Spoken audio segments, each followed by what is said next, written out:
All right, we're back with Head in the Cloud with Matthias. And that's fucking lame. Don't worry about it. Um, Matthias. so yeah, we're back with chapters 6 and 7. Chapter 5 ended with the Crab Warden boss fight, and now we're meeting up with Biggs, and Yep. Barrett has to squeeze through some tight spaces he's not comfortable with. He does And not then like it. no, so now you're high up. You're like on the bottom of like Of the one of the pizza. plates. Yeah, the pizza plate, You're pizza on with pizza slice. pie. But You can. I feel like I remember part of this from the original game, like the fan part where it was like going to blow you off and stuff like that. I remember being up high, I feel like, but I don't remember it I mean, obviously none of it is that as expansive as it made it. Like this Right. whole section was like what you would probably do in like a 5 minute time frame took like probably about an hour. Yeah, they This extended it out a chapter lot more. because but it's good because you don't want to miss anything and you keep trying to find everything in that area. So you get some good stuff. You got some new bracers. Did you buy the bracers from the vending machine before you went into this? The new leather bracers, put more materia on them. Yeah, I think what do you have 2 slots with that one? Yeah, so I bought those for everybody because I needed some materia to put on. So I think you start with the leather one, right? And then I that had is that the original or bronze? Sorry. bronze, yeah, bronze bangle, and then you For some go over reason, braces. But leather. Usually, leather's the worst. yeah, And for then it some goes to reason in metal. here, yeah, they like the leather ones for some reason. But Yeah, yeah, and then so you have like a nice panoramic view again, but it's from up top. yeah, But it doesn't but look it's nearly as impressive. It's kind of like it's a little more pixelated in for yeah, some reason. I don't know. They just like yeah, they didn't have the resolution as well as they did in the from the lower angle when they showed it from above yeah, or below or whatever. yeah. It's pretty cool though. Like the view looked pretty cool, but it does kind of give you like a. There's so many points where they're on these like high up things, just like they don't care, and they're like battling things that could like knock them off at any second, and it's like it's kind of dizzying when you think about it. You're like Yeah. up in this like crazy high area, like battling enemies, and then you're like, oh, I'm way up high, I might fall. Sorry.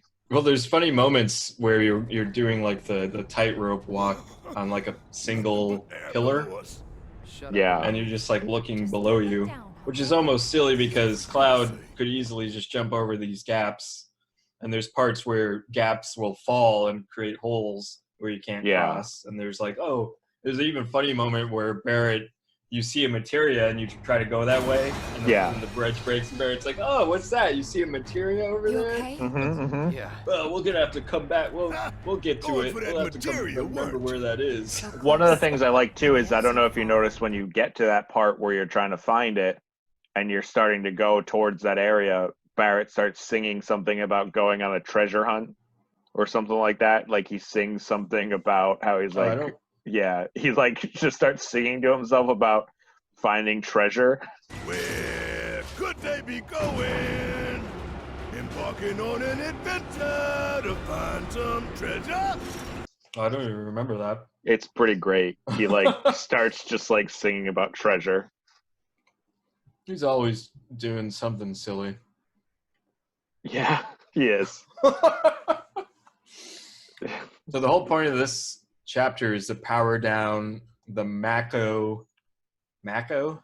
Yep, you got it. Yay! Sun lamps. These giant sun lamps, so they can get to different areas.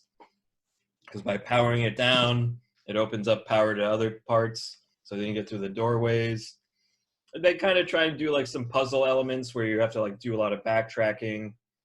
Yeah, And there's some boss enemies like they're kind of like mini bosses. Like a few of the I feel like this is where enemies started to get a lot harder sometimes. Like there were a some little that were bit. really easy, but they started to get a little more challenging to where you have to really think about what you're doing. Like I feel like the first few chapters you could just do a lot of hack and slashing. This next Mm-hmm. couple of chapters really start to show. Yeah, you really have to start. Yeah, like planning your battles and everything. Yeah, because there are a few moments in the future where I've definitely I've died and had to like change things up.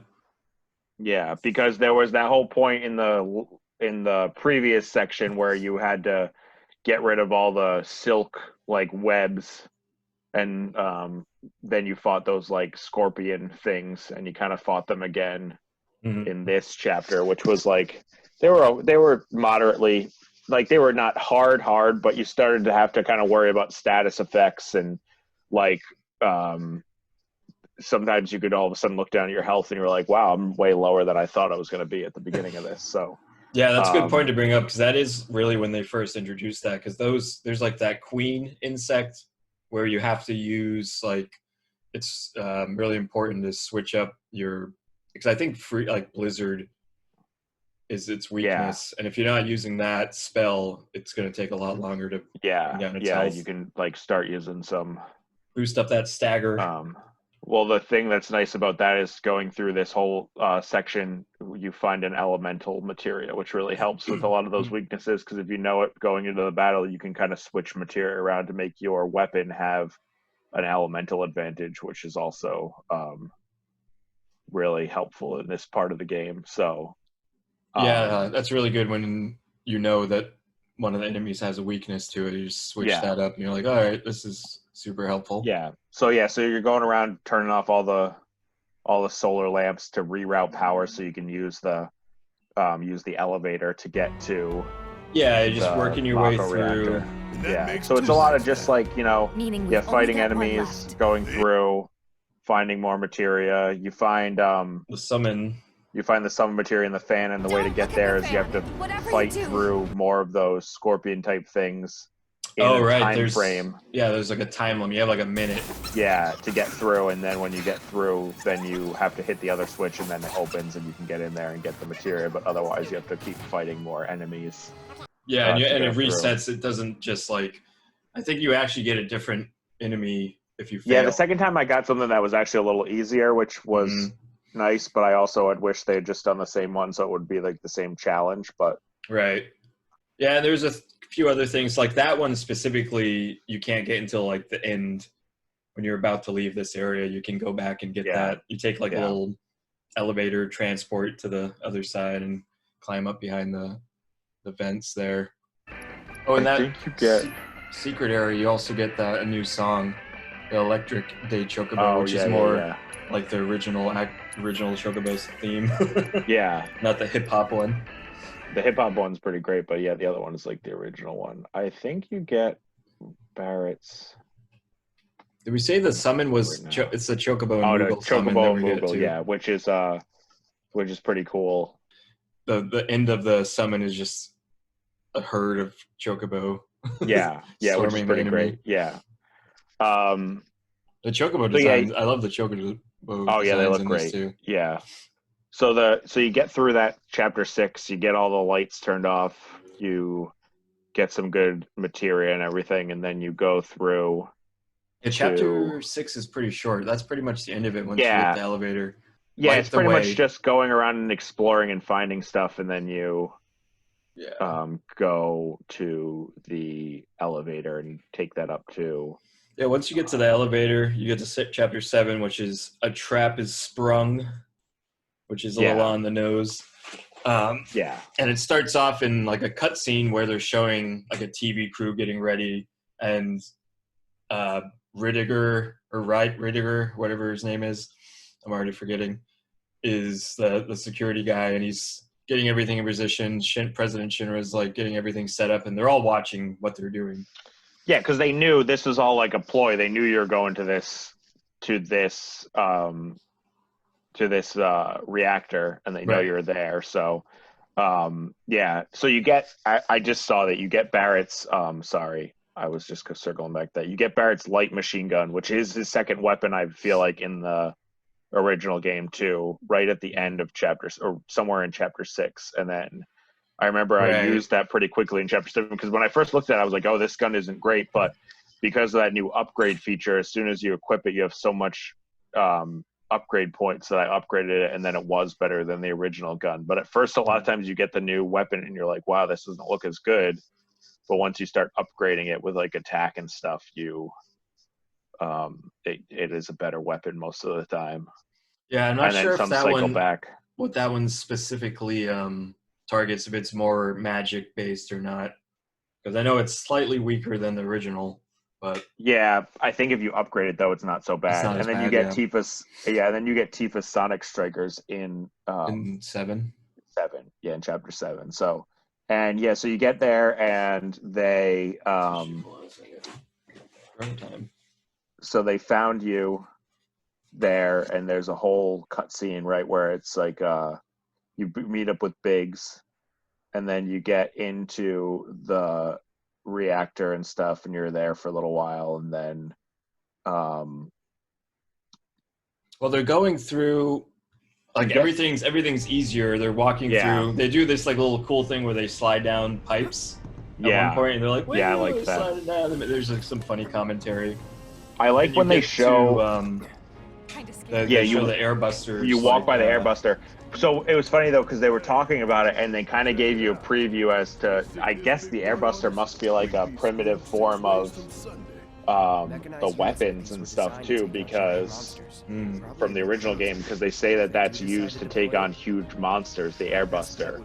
And I'm wondering if that's what some of the other weapons like Emerald and Ruby and stuff were made after as well, kind of like these weapons that were used to take on like giant monsters if they ever attacked or something like that. So Right. So it's like a precursor to the. yeah, because at first I almost are. thought that was what that was going to be, because he was like, you better run if you see that, like it was going to be like Yeah.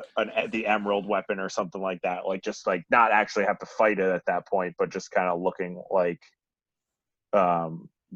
those weapons or whatever. So yeah, you go through and then you Well, you fight through a bit, and then you get to the spot where you want to put down the bomb again, and then this is when Sephiroth. This is when Cloud has another headache, and he flashes back. But this time, it's a little different than what they show in the original. They're showing her as like with her cowgirl outfit on.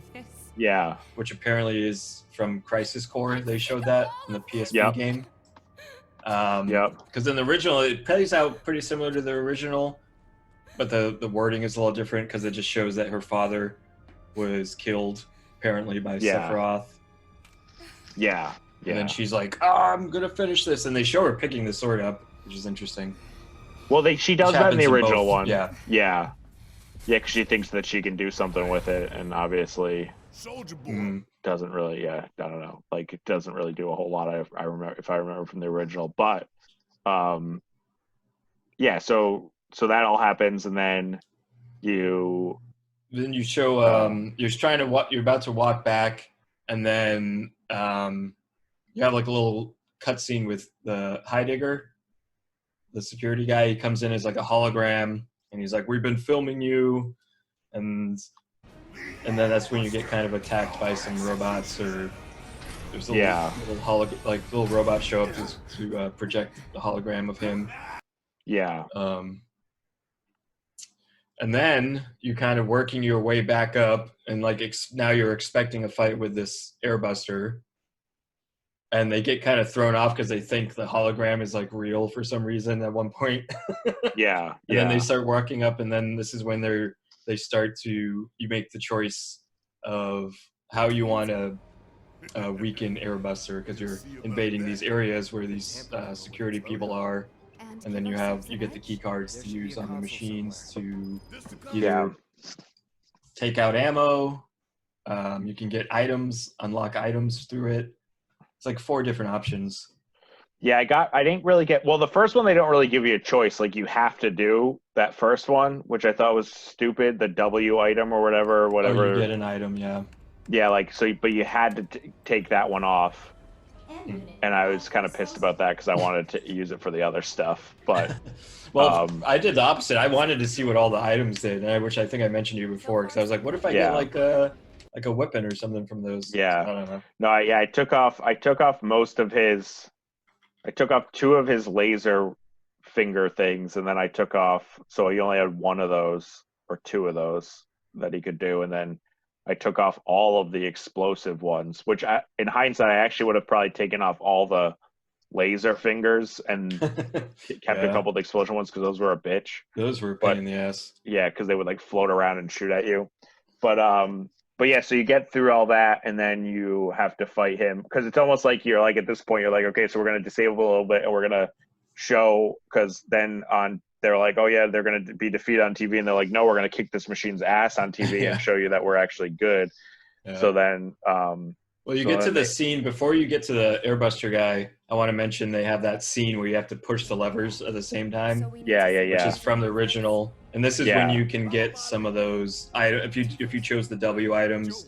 Yeah. Or you get items. You got items even from the explosions and stuff too. Because if you did, you get to use. I got grenades from that and stuff. Yeah, you could like use some stuff with that. So his bombs.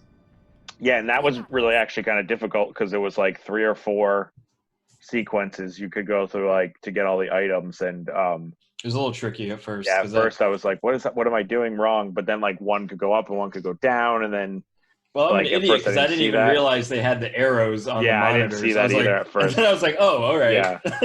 Yeah. So you do that and you get all the items, which is pretty awesome, and then you go to fight Airbuster, and you get a new tune. You get a new song as well called Bombing Mission. That's right, yeah. Which is kind of like an original one from the I think so. original game and stuff too. And then, I remember when you're doing that, it's pretty cool because when you fight that guy, Airbuster, it's pretty interesting because in the original game, obviously, you just controlled everyone. And in this game so far, I'd only really controlled Cloud. Like every once in a while, I'd take over another character, but for the most part, I'd only controlled Cloud. This fight, I actually mostly used Barrett. I had put floats right in the distance sometimes. Yeah, and the thing with it too is like I put lightning materia on with elemental materia because I figured he's a machine. He's usually pretty weak against lightning. So, and then so when Barrett shot at him, it was more damage, and he had that new ability where you could take damage from your other lifesaver from everybody else and take it to you, which was pretty cool. So like he could take a little bit more brunt of the damage even though he wasn't getting damaged as much. So it was really cool because it was the first time I ever got to actually use the other characters like for real, and then I would once in a while switch to Cloud, but for the most part I was on Barrett the whole fight, which I hadn't done yet. I feel like I was switching between him and Cloud the most. Yeah, when Airbuster gets into kind of like in the distance, you want to have that and be able to either throw like a focus shot on him. Yeah. Or those abilities and. Yeah. Then so you defeat him. Before this too, you see President Shinra show up, and that's true. And like in my background here, he doesn't show up by helicopter. He's like a projection, a hologram. Yeah, I like that they had him as a hologram. Like you could kind of just see him. Like he was almost like the Emperor in like. In like Star Wars or something like that, you know. So he was like he has much more. It's cool to see it with these upgraded graphics because you can see his kind of evil demeanor a lot more. Yeah, I'm basically just saying so that pretty cool. Trying to like set the trap in motion and that just tell them that it's hopeless. Yada yada. So the fight's awesome. All these boss fights are really fun and challenging in their own way, which is nice. Yeah. Yeah, and then pretty cool. You fall. Well, at the end of this fight, I mean, it's kind of like he has like a final attack. Yeah. Which blows up the bridge where Cloud's hanging and eventually can hang on for no longer. He falls. And this is when the grappling hook comes into play. Because in the original, he just falls forever, which is like impossible to survive. Well, but in this, they incorporated the grappling hook to make it a little more believable. I know he's like superhuman. Yeah, I think the reason why he survives is because he's a soldier and he's superhuman. Like that's the reason why he survives. Like I liked the idea of the grappling hook to slow his fall a little bit, but he didn't really. It didn't really. He only went like 15 feet more and then stopped and then fell the same amount almost. But if you rewatch the original scene, it's like he looks like he's falling for an eternity. yeah. Yeah. But But I like how he says that. He's like, I'll be fine. Just go. Get out of here. And then he Right. falls. and he's like, ah! Except he doesn't scream. He's too tough for that. No, he's just like, I'm falling. I'm whatever. I'm going to be fine. I'm Cloud. And right before you get to 8, it shows up this like the white. You're in like this. The screen just turns white, and you hear like the voices, and turns out that it's himself talking to himself because you see like him, and then it kind of I think it maybe transforms into Sephiroth, and he's like, Yeah, I am your everything. Sephiroth says. Yeah. I can't Yeah. remember the context because it was a while back, but Yeah. Yeah, then Yep. then you and wake up. That's it. And that's chapter 7. You wake up and then it goes right into 8. Yeah. And that's when you obviously meet Aerith again. 8's a big one. 8's a really big one. I like. 8 is a long one. That'll probably be a separate one. Yeah, because 9's a big one too, really. 9 is 8 and 9 are both 9's pretty big kind too. of big ones. I think that's what it seems to be happening now. Like the chapters are getting longer as you're going, you know. Yeah, I like how they've paced it so far. Yeah. Like the shorter chapters, I'm thankful for. I'm glad they're not like dragging them out too much. Yeah. And then they're putting all of it into like the characters, the ones that are longer, it seems, which is nice. Yeah, man. For sure. Yeah, it's pretty great. And these the past few chapters have been really good, like in terms of keeping a lot of stuff true to the original stories while adding some new stuff, which is pretty cool. Yeah, absolutely. So far, so good. I've been using the diddly dodge materia forever. That's been nice. See, I stopped using that pretty quickly. I got used to it. Every once in a while I'll put it on if I need it for something, but like there's just so much other stuff. Like I dodge sometimes, but I don't like relying on that so much. So I try and run now and dodge like at opportune times. And I've really been trying to work on doing the counter when you're in Punisher mode, which has really helped me out quite a bit. So that's true. I try to do more like that stuff. Yeah, the counter attack is super helpful, especially some enemies that you just like seem like their defenses are so high, you can barely touch them. Yeah. And then they're doing these quick moves that you can't really dodge, and so that comes in where that Punisher counter comes in. Yeah, for sure. Pretty well. For sure, bro. Well, I think that's it for chapters 6 and 7. And tune in next time and we go into the depths of chapter 8. Chapter 8's a good one. I'm excited to talk about that. And 9, really. Chapter 8 and 9 have been like really good, I feel like, story development for Cloud and for other people too. But for Cloud especially, I feel like he turns a corner in 8. And then I think that he's what we remember him being, even more so in the game than the first few chapters. Yes, sir. That's it. That's it, man. All right. Like and prescribe. Like and prescribe. Peace be with you.